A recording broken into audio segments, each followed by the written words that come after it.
Hey guys, MetalJesus here, and recently I was digging through one of my closets and found this little bad boy right here. As you can see, it is technically called the Super Entertainment System Power Games. This is such a weird clone system. I had to do a video on this. First off, you're going to notice that it has a unique detachable light gun that frankly just...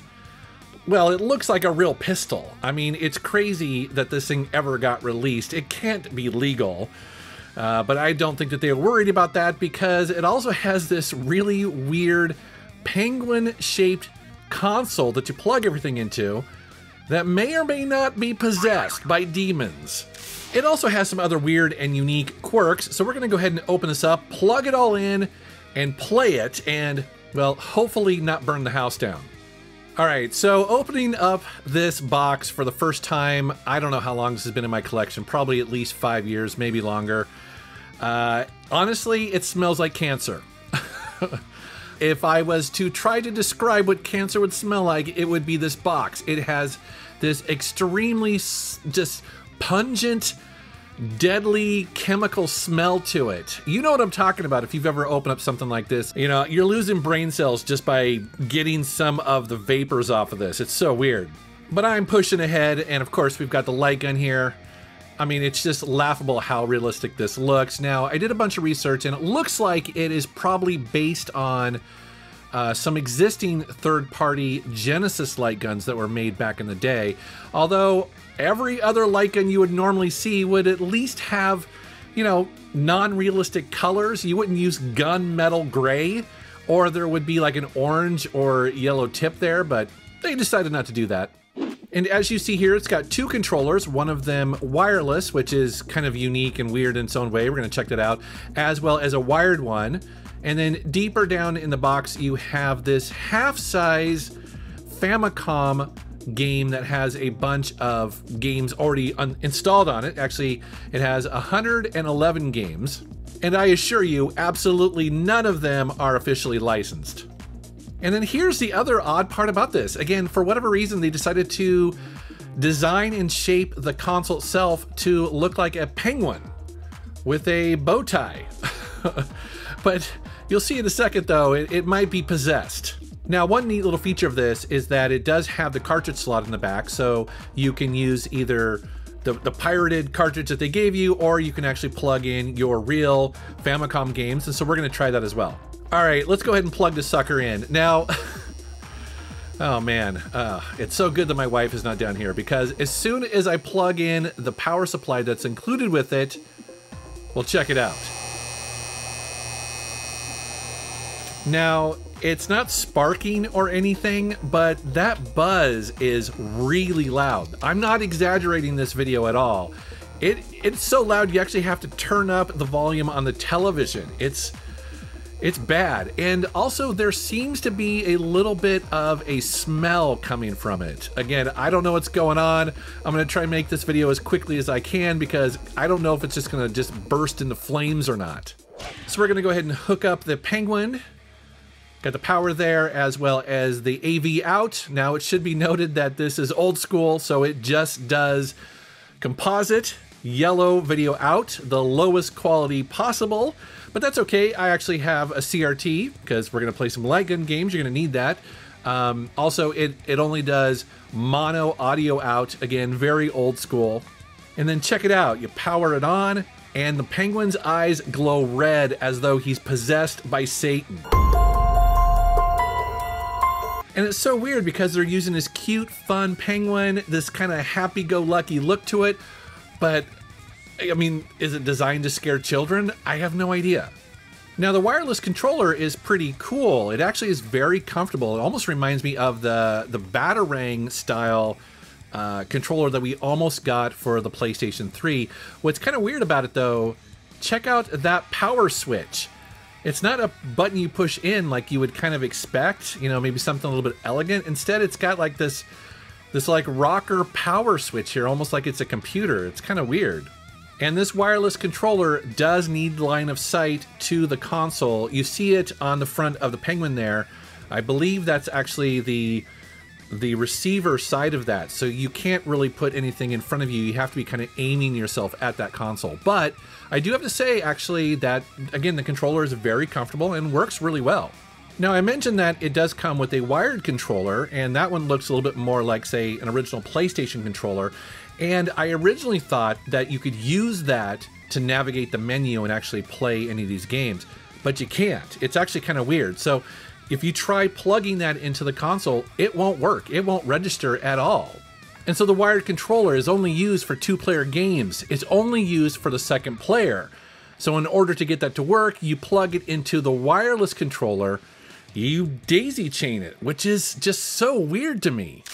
Moving on, let's go ahead and check out some games. Now, if you've ever owned one of these cheap knockoff Famicom systems, you know that some of the fun and joy of these things is going in and just seeing how bad some of the English translations are. It's almost laughable. And again, that's what's kind of fun about this, because you never know what games you're going to get. You never know what they're going to be called or how they're actually going to play or how they're going to be altered. Now, there are actually 111 games on here, which is a little bit surprising because if you've ever had some of these multi-carts before, you know that often the numbers that they claim on the outside of the cartridge may not match what they actually include on it, which again is part of the joy of discovery with these things. But this one does actually have 111 games, and there is a lot of stuff on here. Some of it I have never heard of before, including Piper Olympic. That's an interesting spelling there. Okay, it's track and field. Yes, the classic button mashing game. Played this a lot back in the day. Why they call it PYPER, I have no idea. And then right above that, check out this neat game called Teenage Mutant. Could it be a misspelling of Teenage Mutant? You'd think so, right? Oh no, that would be Town and Country Surf Designs. Yeah, not even close. Now, they can't go wrong with Super Mario, right? Okay, let's go ahead and check that out. That looks different. I did discover a game on here I'd never heard of before called Scoon. Fired this up, and sure enough, actually, this is a really cool side-scrolling shooter. That's way better than actually I thought it would be. So this is a really cool find. Let's check out this game called Slocom Mock. Slocom Mock. Okay, Slalom. There we go. So how did they get Slocom Mock out of Slalom? I have no idea. Here's one that gave me a bit of a chuckle. Space E.T. I was like, what the heck is that? Is that a game based on the movie? Oh no. It's Space Invaders, which, you know, to be fair, actually is pretty descriptive. I mean, they do come from space, and perhaps you are fighting E.T. and maybe some of his friends. So yeah, that makes sense. Here's another one that caught my attention, Sky Destroy. That sounds like a pretty cool game. That you got the sky and you want to destroy. So fire that one up and, ooh, they almost got it right. It's Sky Destroyer. You were so close. And this is actually a pretty fun shooter game. I was having a good time with this. It's actually got some pretty cool physics and cool graphics. I mean, if you like aerial combat games, it makes sense. It's kind of interesting though, because I don't think that we got this in North America. I think it's a Japanese only game, yet the whole thing is in English. So this could have been brought over here so easily. All right, let's go ahead and check out some light gun games, and we're gonna have to fire up some Duck Hunt because that's the go-to game and one of the classics.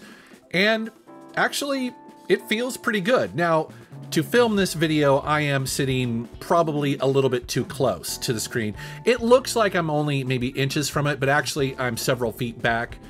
But it is working, and it feels like it's working pretty well. Next, we're checking out some Wild Gunman, and again, not necessarily a fair fight because I am so close to the screen because I'm trying to film and get, you know, so you can see the gun as well as the television screen at the same time. It was in Hogan's Alley that I started to feel that maybe the light gun isn't quite as precise as, say, the real NES light gun.